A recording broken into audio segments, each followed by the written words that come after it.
Hey, my name is Garrett, and in this video I'm going to talk to you about some books that I read in the first half of the summer. I thought about if I should do individual videos or several videos, but I feel like it doesn't feel quite right to give some of these their own video, but then one long video doesn't feel quite right. So it is now about half December and I'm filming this video now for reasons. So yeah, so it should be this pile of books. However, as I'm filming this, I haven't yet finished this, but this is a buddy read and I'm expecting to finish it really soon, so that will be added to like when I film that and then added in the edit of this video, if that makes sense.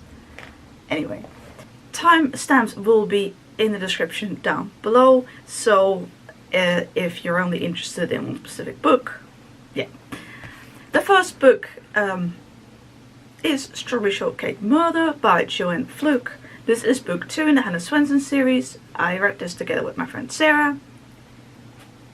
This was again another enjoyable mystery.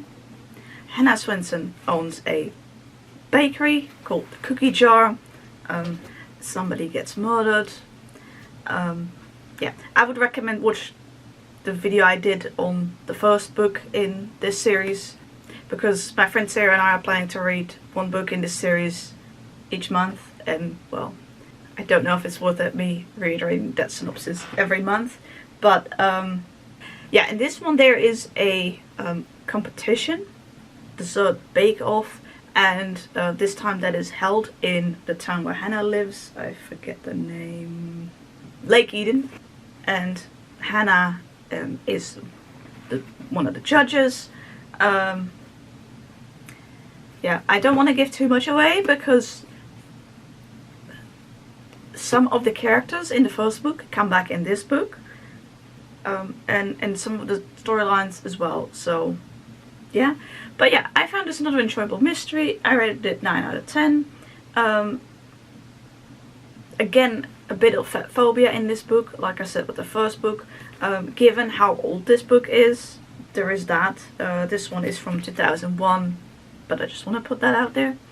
This book also has recipes in it, and it was an enjoyable cozy mystery.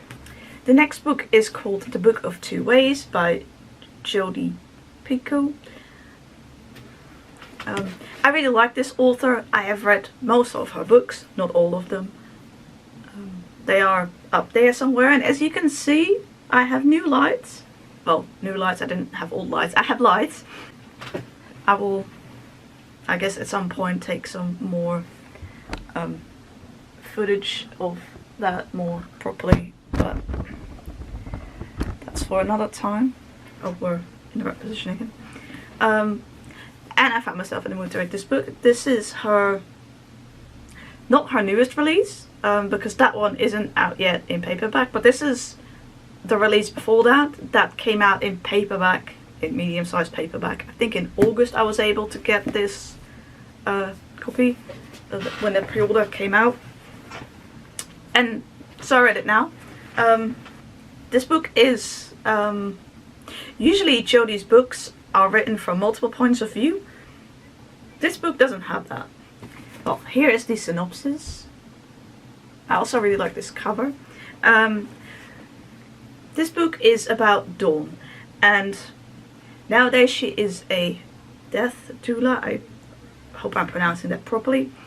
So she helps people come to terms with like them going to pass away soon, as well as help their family and spouse and such. But and she is married to Brian, and they have a daughter together. But in the past, Dawn used to be is it called an Egyptologist? The back doesn't say.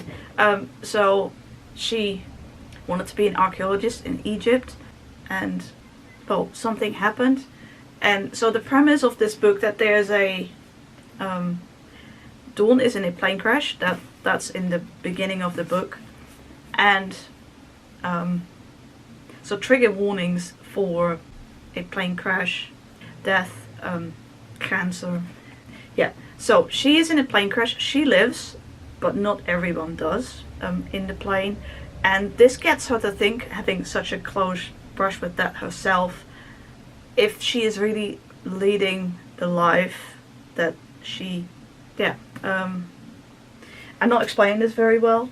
I'm sorry about that. I am not really the best person to talk about synopsises, because that requires you also to focus on the main things and not the details. That is not me. That's actually a common thing among autistics, that we tend to see a lot of details. Anyway, I really enjoyed this. It was really nice reading a book again by this author, because it has been a while since I've read one of her books. And yeah, I tend to really like them. There are a couple I like less, but anyway. The book is split up after the prologue. The book is split up between land, Egypt, and water, Boston. It all makes sense when you read the book. I'm sorry, I'm all over the place. I also liked, like, sometimes there is, so in the Egypt parts, yeah, I don't want to spoil anything, so I'm not quite sure how much to say, but I really like learning a lot about Egypt, and ancient Egypt mostly in this book. Some people in reviews said that they felt it was a bit too much, like information and research. I really liked that. Jodi tends to do a lot of research for her books, and in one of the other books she's written, and I'm trying to remember which one. For example, in there was a character that worked with elephants in Africa, and I learned a lot about that. And I really like that she puts that in the books, but it's not for everyone, and that's fair enough. I found it really interesting. It did mean because I had wanted to start this book, read it sooner, but I can't read a book like this when my brain doesn't have much energy, when I don't have that processing power, if that makes sense. So, but yeah, now I felt able to do so, and I really enjoyed this one. The ending, yeah, the ending. I would have liked something more. No spoilers, moving on. The next book I finished is The Girl Who Saved Christmas by Matt Haig, illustrations by Mould. I buddy read this book together with Jodi from the Hungry Bookworm. Thank you very much for buddy reading this book with me, Jodi. We both really enjoyed this book. I should say this is book 2 after, hang on, here we are. So book 1 in this series is called A Boy Called Christmas, which I read last year in December with Linda from Linda's World of Books. And now it's December again. And so I read the second book, but Linda read that last year. Anyway, Jodi and I buddy read this book together. We both really enjoyed it. There is a connection to book 1, but it's not like you have to necessarily read book 1, I feel, whereas between books 2 and 3 there's more of a connection. But anyway, this book had nice illustrations. It read pretty fast. One of the characters in this book is called Amelia. She ends up in the workhouse of a person called Mr. Creeper, which is a very apt name, appropriate name. And Christmas needs saving, so there was poverty in this. Amelia and her mother are very poor. I don't know exactly how much to spoil, and I'm quite tired. This was a fun Christmassy read in December, and I really liked it. Yeah, I loved it. Oh, The Girl Who Saved Christmas is a children's book. I don't think I said that. Then I read Off the Record by Camryn Garrett. This is a young adult contemporary. This is Camryn Garrett's second book. I read her first book. It is right here behind me. Her first book is called Full Disclosure, and I read that, I think, last year? This came out in 2019. It's also possible I read it in 2019. But anyway, I'm not sure, but I know I read it in the bakery, so it must have at least been before we moved. So at least before summer 2000 or before August 2020. But anyway, I loved her first book.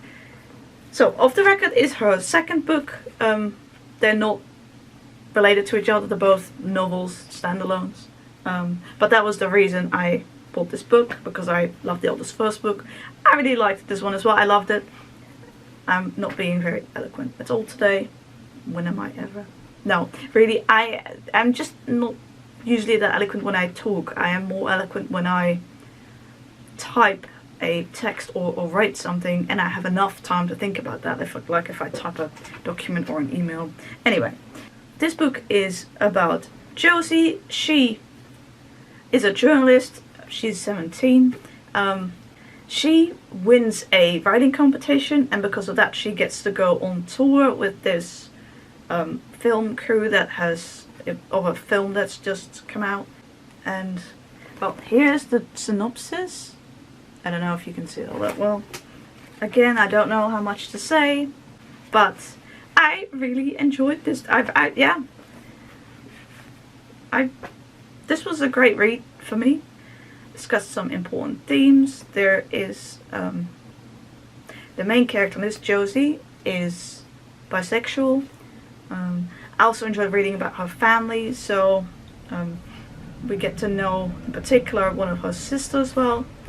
So trigger warning for this book for talk of sexual assault, and there is also discussion of racism in this book. But yeah, I thought this was a great book. Sorry, I hope you don't mind. This isn't that eloquent. I try, I promise. But yeah. Then I read The Naughty List by Michael Fry and Bradley Jackson. This is another children's Christmas book, and since it's December I was in the mood for it. Actually, I read some of these books at the same time, but I'm discussing them in the order that I finished them. But since I was doing some buddy reads and stuff, I also read other books alongside. Anyway, this is another Christmas book. I bought it. I hadn't heard much about it. I found it somewhere online for cheap, I think. And yeah, I enjoyed this one. So this is another book with Christmas, and so basically Bobby, she accidentally gets her brother on the naughty list, and so she wants to try to get him off of that. She doesn't like Christmas. In the beginning of the book we find out there are some nice illustrations. Let me show you a page. I have put my desk lamp in front of me so that you can see me right, because it's getting quite dark outside. It's kind of blinding me a little bit. Well, not blinding me, but I mean, like, it's a bit bright, but at least you can see me alright. And then after this video I'll turn it off again. But yeah, she doesn't like Christmas anymore because basically on their roof, as you can see here, is a giant Santa thing that has been on there for almost a year because something to do with her parents. But anyway, due to some stuff, what happens, the Santa doll on the roof makes Bobby break her wrist, so she's angry at Christmas, but her brother loves Christmas. Some stuff happens. Anyway, so most of the book is, the book starts off with, I can't talk today. So yeah, Bobby wants to get her brother off the naughty list. It's a fun story. And it's interesting reading these different interpretations of, you know, Santa and the elves and all that. Yeah, this was a fun read. There were fun illustrations. The next book I finished is The Christmasaurus and the Winter Witch by Tom Fletcher, illustrated by Shane Devries. This is book 2 in the Christmasaurus series, and I love these sprayed edges. I read book 1 last year in December. I buddy read that with Linda and with Nichi. And this year Linda and I buddy read book 2 together, and we've agreed to do the 3rd book next year in December. So buddy read the book then. We both really enjoyed this second book. We loved it. The main character is William Trundle. You see him here. This is the Christmasaurus. They were both also in the first book. So basically, like this book kind of picks up a lot after the first book. You can probably follow it if you haven't read the first book, but I would recommend why not read the first book, because it was really amazing. And this one was really, really good as well. Let me show you some of the illustrations in here. And yeah, this book was really creative, and basically Christmas needs to be saved. Yeah, I really don't know today what I can and can't spoil, so this was excellent. I did guess something, but well, I also did with the other books. So anyway, it was just a fun, festive time, and also some like, it's great to, you know, we need more to see more disabled characters in books, children's books as well as books for young adults and stuff, but also children's books. Yes, I really like the writing. Yeah, and then we have Sparkles by Louise Bagshawe. I read this book together with Emily from Novelle Novels. By the way, links to all these people I mentioned, links to their channels will be in the description. Everybody read this book together in December. It's quite a long book. It's, well, my copy is 599 pages. So it was really nice to buddy read this book. This book is a contemporary for adults. Here is the synopsis on the back. So this book is about the Maso. Is that how you pronounce it? I didn't actually think about that until I'm actually talking about it now. How you pronounce that? Who are the wealthy owners of a big jewelry company in France. So one of our main characters is Sophie Maso. She is the wife. Pierre is the husband, but he disappeared. Was it 7? Yeah, 7 years ago he disappeared, and now 7 years later, the widow Sophie has decided to declare him dead and move on with things also in the company, which her husband was always running. We also have Tom, who is their son, and there are a couple of other characters whose point of view we get in the book as well, who are important to the story. And this book in style reminded me of the Penny Vincenzi books that I used to read.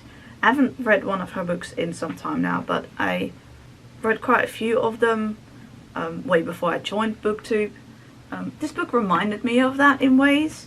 That's why this book was also shelved near those. But this book was first published in 2006. My copy is from 2007. It is a bit dated in terms of some of the language that the men use to refer to women, as well as some fat phobia. So I just want to say that. I liked the book, but I didn't love it.